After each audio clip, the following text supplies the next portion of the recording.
What if I told you that reality doesn't exist until you look at it, that the world around you isn't a fixed stage you were born into, but something more fluid, more reactive, more alive than anyone ever taught you? This isn't a metaphor. It's not some philosophical riddle or abstract thought experiment. This is hard science. At the foundation of everything you see, every object, every person, every event, there is uncertainty. And at the heart of that uncertainty is you. You are not separate from the equation. You are the equation. The moment you become aware of something, you don't just notice it. You influence it. You don't just record it. You define it. Your attention doesn't float on the surface of the world.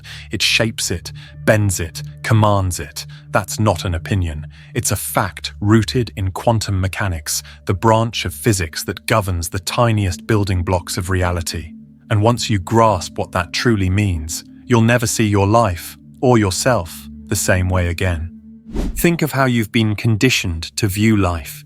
You were taught that the world is out there, separate, solid, already formed, that it moves on with or without you, that you simply observe what happens, maybe react to it, but never really touch its core. That's the old story, the outdated model, but quantum science has shattered that illusion, and it started with a deceptively simple experiment, one that has been called the most disturbing, most revolutionary in the history of science. It began with a question: how does light behave? And the answer turned reality inside out. In the double-slit experiment, scientists fired tiny particles, electrons or photons, through two slits to see how they would behave. If light were just particles, they would pass through one slit or the other and hit a screen behind in two straight lines. If it were waves, like ripples in water, they would interfere with each other and create a complex pattern of highs and lows. So they set up the test and watched. When no one was observing the path the particles took, they behaved like waves, spreading out, interfering, existing in multiple states at once. They were not in one place.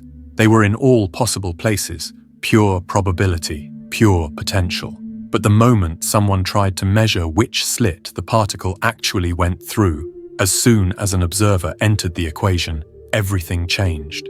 The particles stopped acting like waves. They collapsed. They chose a single path. The interference vanished, and reality became solid. Let that sink in. The act of observation caused the potential to become actual. The wave became a particle. Possibility became form.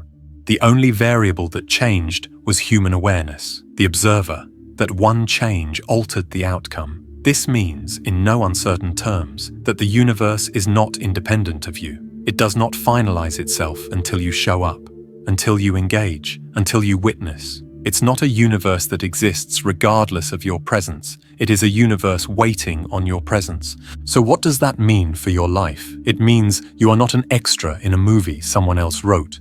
You're the screenwriter, the director, the lens the entire film is shot through. The way you see things, what you focus on, what you believe, what you emotionally engage with, is not just an internal experience. It's an external trigger, a force, a choice that echoes into the structure of matter. You're not powerless. You're not at the mercy of circumstance. You are the observer. And in the quantum world, the observer holds the keys to the kingdom. The implications are staggering, because if observation creates reality at the particle level, then what happens when you apply that same principle to your relationships, your goals, your health, your identity? What are you watching over and over again that might only exist because you keep watching it? What parts of your life are repeating because you keep choosing to look at them through the lens of the past? What future is waiting just outside your frame of awareness, ready to be born the moment you decide to see it? This is not philosophy, this is physics. This is the real-world power of conscious awareness, and you've been using it your entire life without knowing it.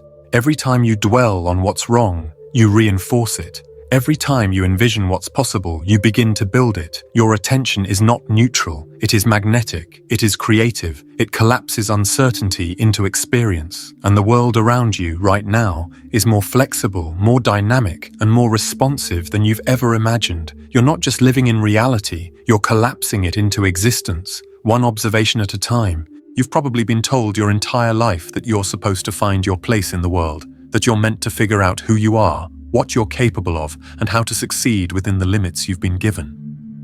But what if that entire idea is upside down? What if the world doesn't come first? What if you do? What if the version of life you're experiencing isn't the one you were handed, but the one you keep selecting, moment after moment, simply by where you place your attention? This is the quantum shift most people never make. They believe reality is static, like a stage that was built before they arrived. They think they're navigating something fixed, but the truth is far stranger and far more empowering. In the quantum world, you're not some passive player stumbling through a set design. You are the variable. You are the unpredictable dynamic force that everything else responds to. Think about it. In the double-slit experiment, the only thing that determined how reality behaved was whether someone was observing. The particles didn't follow a script. They waited. They floated in possibility until someone showed up and looked. Then, and only then, did they decide. That's not just a laboratory finding. That's a blueprint for how your life actually works. Because you are the observer, and your observation carries weight, your emotional energy, your beliefs, your patterns of focus. These are not invisible background processes. They are levers. They are switches that tell the quantum field which version of the world to show you. Most people think they're reacting to life, but in truth, they're reacting to the reality they've been unconsciously collapsing over and over again with the same patterns of thought, the same beliefs about what's possible, and the same story about who they are. Every belief you hold is a filter. Every assumption you make is a signal. Your thoughts are not trapped in your head. They are instructions, pulsing outward, shaping the field around you. That's why two people can live in the same situation and have completely different experiences, because they're not observing the same reality, they're selecting different versions of it. One is locked into fear, so the field mirrors fear. One is focused on expansion, so the field responds with growth. It's not magic, it's mechanics. Your life is not responding to the facts, it's responding to you. But here's the trap, and it's one most people fall into without ever knowing it. They wake up each morning and look around at their life and they say, "This is just how it is." They observe the same patterns, the same limitations, the same roles they've been playing for years, and they think they're seeing the truth, but they're not. They're seeing a reflection of what they've been emotionally reinforcing through repetition. You keep focusing on what is, and what is keeps repeating. You focus on what you lack, and lack keeps appearing.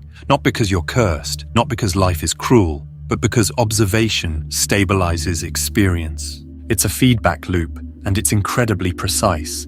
You see something, you react to it emotionally, and that emotional energy anchors it in the field. It makes it more solid, more real.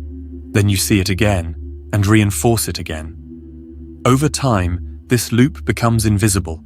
You forget that you're participating in it. You begin to believe this is just how your life works, that your circumstances are fixed, that your personality is fixed, that your limits are fixed. But the only thing that's actually fixed is your attention. Because when you change what you choose to observe, you begin to disrupt the loop. You loosen the grip of what's been, and you start to flirt with what could be. This is the true power of the observer. You don't need to force change. You don't need to fight your current reality. You just need to stop giving it your emotional allegiance. You have to stop declaring it as fact every single day with your focus, your feelings, and your identity. Because as long as you do, you're feeding it. You're keeping it alive. And the field will reflect it faithfully, like a mirror that never argues. So the question becomes, what are you willing to stop observing?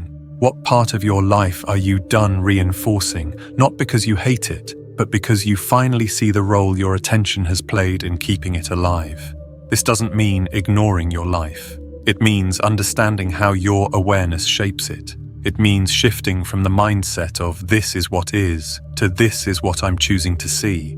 It means observing the unseen, not out of delusion, but out of decision. Because here's the most overlooked truth in all of this. The future doesn't start out there. It starts in here, with what you're willing to feel into before it shows up. Every timeline already exists in the quantum field, every version of you, every possibility, every outcome. But only one can collapse into form. And the one that does is the one you choose to observe, not casually, not occasionally, but with devotion, with intention, with energy. So if your current reality feels like a loop, it's not because life is stuck, it's because your observation is. And the moment you shift it, the entire structure around you begins to respond. Not instantly, not always dramatically, but certainly. Because in this universe, reality isn't final, it's flexible. And the observer, you, are the one bending the lens. You've been taught to believe that effort is the engine of creation, that if you want to change your life, you have to work harder, push further, grind until something finally gives. But what if that's not how reality really works? What if the most powerful force you have isn't your action, but your attention? Not your struggle, not your hustle, but your ability to focus. Not just to look, but to observe with presence and emotion. In the quantum world, the universe isn't moved by words. It doesn't respond to how badly you want something. It responds to the energy behind your awareness. And your attention, when emotionally charged and consistently held, is not passive. It's a creative force, a command, a selection mechanism for reality itself. Think of your attention like a laser pointer in the quantum field, shining on one outcome out of an infinite sea of possibilities. Wherever that laser lands, whatever you observe with energy, with emotion, with belief, becomes the version of reality that starts to solidify. This is why people can wish for change but never see it, because they're still observing the old patterns with more energy than the new possibilities. They're still emotionally invested in what's wrong, what's missing, what's familiar. And even as they try to think positive, their focus, deep down, is still locked on fear, still feeding the problem, still choosing the same outcome. Not because they want to, but because they don't realize their observation is a vote, a signal, a sculpting tool, and they're using it unconsciously to recreate exactly what they're trying to escape. The quantum field is listening, but not to your words. It's listening to your frequency. It's not reacting to your affirmations. It's mirroring your alignment. And alignment comes from coherence between what you focus on and what you feel. If you focus on abundance but feel scarcity, the field doesn't deliver what you want. It reflects what you're broadcasting. If you focus on healing but feel broken, the signal is mixed and nothing changes. That's not because you're flawed. It's because the field is precise. It doesn't interpret your desires. It mirrors your dominant state of being. So what do you do with this? You stop trying to control everything on the outside and start taking responsibility for what you're observing on the inside. You train yourself to become more aware of what you're paying attention to, not just intellectually, but emotionally. You start noticing when your mind drifts to fear, when your body reacts to lack, when your focus clings to problems. And instead of forcing yourself to fix those feelings, you gently redirect your attention to something new. Not once, not twice, but over and over again, like tuning a frequency until the static clears. And here's the beautiful part. You don't need to figure it all out. You don't need to know how your desires will unfold. You just need to observe them with energy, with presence, with the emotion of already having them. Because in the quantum field, your attention is not just noticing reality, it's designing it. Every time you feel gratitude for what hasn't yet arrived, you are instructing the field to bring it closer. Every time you emotionally experience your future as if it's already here, you are collapsing the wave of possibility into the particle of form. You are creating. This is the invitation the quantum field offers. Stop living as if your attention is just a flashlight bouncing around the room. Start living as if it's a sculptor's hand, shaping, molding, collapsing energy into form, because it is. And the more consciously you use it, the more deliberately your life begins to respond. Now, step into the truth most people never even consider. You are surrounded by potential right now.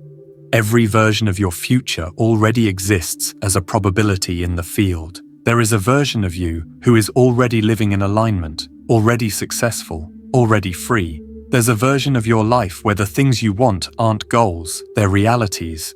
But those versions don't appear just because you hope they will. They appear when you start tuning your awareness to them, when you choose, again and again, to observe what isn't yet visible until it becomes visible. Most people are looking at the world waiting to be convinced, waiting for evidence before they believe, waiting for the proof before they allow themselves to feel it. But that's not how quantum selection works. You don't wait for the world to change before you feel differently. You feel differently, and the world catches up. You don't observe the outcome after it happens. You observe it before, and that observation begins to collapse the wave. This is why the future isn't something you wait for. It's something you select. And you select it with your observation, your consistent emotionally charged attention to a possibility that hasn't yet arrived. You don't force it. You don't chase it. You become the version of you who's already experiencing it. Not in fantasy, not in pretense, in frequency, in presence, in focus. The field is infinite, but only one version of reality becomes physical. The one you keep choosing with your attention. That's why your future doesn't arrive from the outside. It unfolds from the inside. Not from action alone, but from awareness. Not from effort alone, but from energetic alignment. And when you fully understand that the world around you is not fixed but fluid, not set in stone but suspended in potential, then you begin to realize the real work was never about changing the world. It was always about changing what you choose to observe. Because when you change that, the entire world around you begins to shift in response. Quietly, precisely, powerfully. Most people are chasing change with the wrong tools. They're trying to solve energetic problems with physical effort. They work harder, push more, try to fix what they can see, all while ignoring the unseen force that's actually driving everything, their state of being. But in the quantum universe, nothing is more powerful than coherence. And coherence starts when your inner state, your emotion, and your focus all align behind a single possibility. When you observe a reality from that place, not from fear, not from desperation, but from embodiment, you stop chasing outcomes and start becoming a magnet for them. This is the truth behind quantum creation. It's not about pretending something exists. It's about emotionally becoming the version of you who already lives in it, not in the future, but now, not through force, but through frequency. You've been conditioned to wait, to delay your power until the world gives you permission. You're told to be realistic, to base your beliefs on evidence, to only feel good once something happens that justifies it. But that's backwards. That's how we stay trapped in the loop of the known. Because if you wait for reality to change before you allow yourself to feel something different, you're simply reacting. You're collapsing the same version of life over and over again because your emotional signature hasn't changed. But the moment you flip that equation, when you begin to feel before the evidence, when you begin to align with a new identity before anything outside you confirms it, that's when quantum collapse occurs. That's when the wave of infinite possibilities bends in your direction and takes shape. This is not wishful thinking. This is not fake it till you make it. This is energy literacy. It's understanding that your state of being is the most powerful influence in your life, that the quantum field doesn't respond to your effort. It responds to your coherence. And coherence means you're no longer fractured inside. You're no longer thinking one thing, feeling another, and hoping for something else. You become unified, clear, focused, and from that place, reality cannot help but reorganize around you. The truth is, every version of you already exists. The confident you, the abundant you, the healed you, they're not made in the future, they're selected in the now. But you cannot access those timelines while observing your current limitations. If you keep waking up and staring at your bank account, your body, your past, and reinforcing what's wrong, then you're feeding that version of reality. Not because it's your fate, but because it's what you're consistently choosing to observe, not on purpose, but out of habit. And your habits of attention are collapsing that same story again and again, not because it's who you are, but because it's what you're used to being. The shift happens when you realize that becoming the future version of you isn't about waiting. It's about observing with such emotional clarity that the field has no choice but to respond. This is the true meaning of embodiment. You begin to feel the frequency of that version of you. You hold the posture, you embody the mindset, you move through your life as if that timeline is already stabilizing. Because in a quantum world, you're not rewarded for effort. You're responded to through vibration. And vibration is not made of thoughts alone. It's made of emotion. It's made of energy. It's made of your capacity to live as if your desired reality is already true, without needing external proof to justify it. And yet most people will spend their entire lives trying to prove their worth by doing more. They try to force reality to give them what they want through action alone. They exhaust themselves chasing what they could attract if they simply aligned with it. But alignment requires trust. It requires the discipline of focus. It requires becoming so emotionally connected to your future that you no longer feel the need to chase it. That's when you become magnetic. That's when the things you've been trying to find start finding you. Not because you begged for them, but because you finally broadcast the signal that matches their arrival. And here's the paradox. The less you try to control, the more you begin to influence. The less you struggle, the more the field begins to organize itself around you. Because struggle is the frequency of separation. It's the signal that says, I don't have it yet. And the field listens. But when you move with trust, when you speak, feel, and observe from a place of knowing that what you've chosen is already real in the field, then you stop waiting for evidence and become the evidence. Your life becomes a mirror, not of what you're trying to prove, but of what you've decided to be. So stop measuring your growth by what you can see. Stop letting your current circumstances define the story you're allowed to observe. The quantum field doesn't care about your past. It only listens to your present vibration. Your job is not to fix what is. Your job is to feel into what can be, until it becomes what is. You are not just part of reality. You are the lens through which reality collapses. And once you learn to hold a new focus with emotional coherence, consistently, devotionally, fearlessly, reality begins to follow, quietly at first, subtly, then undeniably. This is why attention is everything. Not because of what you see, but because of what that seeing creates. Not because of the effort, but because of the frequency it carries. The universe doesn't deliver based on effort, it delivers based on match. And the match comes when your thoughts, emotions, and focus all sing the same note. Not once, not occasionally, but over and over until the field says yes. Not because you earned it, but because you finally stopped contradicting it. There's a moment, quiet, unannounced, but undeniable, when everything starts to shift.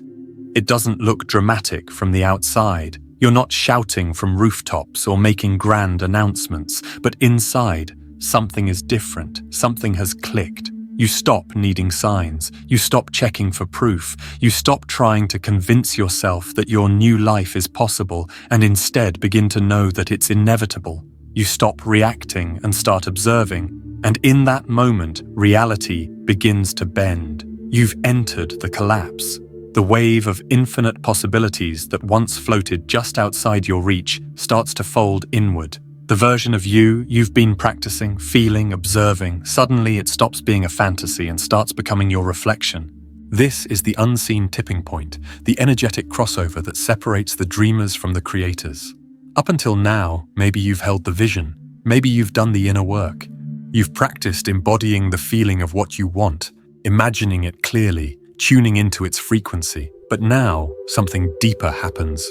You no longer need to check if it's working. You're no longer standing outside the door waiting for it to open. You're already inside. You've become it. And because you've stabilized that inner world so completely, the outer world has no choice but to adapt. It must align. Not because you forced it, but because the vibration is now sustained. The mistake many make is waiting for the collapse to be loud. They expect fireworks, massive events, a dramatic turning point. But collapse isn't about chaos, it's about coherence. It happens when the frequency you've been holding becomes the most stable signal you're sending. When it no longer wavers, no longer flickers, no longer falls back into old patterns, it becomes who you are. And from that place, the field begins rearranging quietly, efficiently, almost invisibly, until one day you look around and realize your new life isn't arriving. It's here. And that's the difference between trying and being. Trying is unstable. It flickers between belief and doubt, vision and fear. But being is steady. Being is felt in your breath, in your posture, in the way you carry yourself through ordinary moments. Being is when you no longer reach for the new frequency. It radiates from you without effort. It moves through your thoughts, your words, your choices. The collapse doesn't happen when you wish to change. It happens when you become the evidence of change, before anything outside you proves it. And in that still, powerful moment, the universe says yes. The wave folds, the possibility becomes form, and you don't chase it anymore because you're already standing in it. But here's what most people never allow themselves to do: see it until it becomes real. They dip their toe into possibility, but the moment they don't see results, they pull back. They get distracted. They lower their frequency to match their surroundings. They start observing the old world again and wonder why the new one never arrives. But the quantum field doesn't respond to who you were yesterday or what you're saying today. It responds to the vibration you hold consistently. It reflects your dominant state, not your temporary wishes. That's why this work is not about intensity, it's about consistency. It's not about a single peak moment of clarity, it's about who you're willing to be, even when nothing around you has changed yet, especially then, because that's when you build the muscle. That's when you wire in a new signal so powerfully that it overrides the old one. Not because you denied the past, but because you finally stopped identifying with it. You stopped giving it authority. You stopped watching it like it was still relevant. And in doing so, you retracted your energy from a version of life that could no longer survive without your observation. So this becomes your most sacred practice, to observe what hasn't yet materialized with the same emotional certainty you once gave to your doubts. To feel the future like it's breathing through you. To walk through your day with a kind of quiet conviction, not needing to explain it to anyone, not needing to defend your vision, just holding it, feeling it, letting it rise in you again and again until the field around you begins to synchronize with it. This is what it means to hold the frequency, not once, not sporadically, but as a living, breathing, energetic signature. Not because you're trying to trick the universe, but because you finally see through the illusion that you're separate from what you desire. You're not. You never were.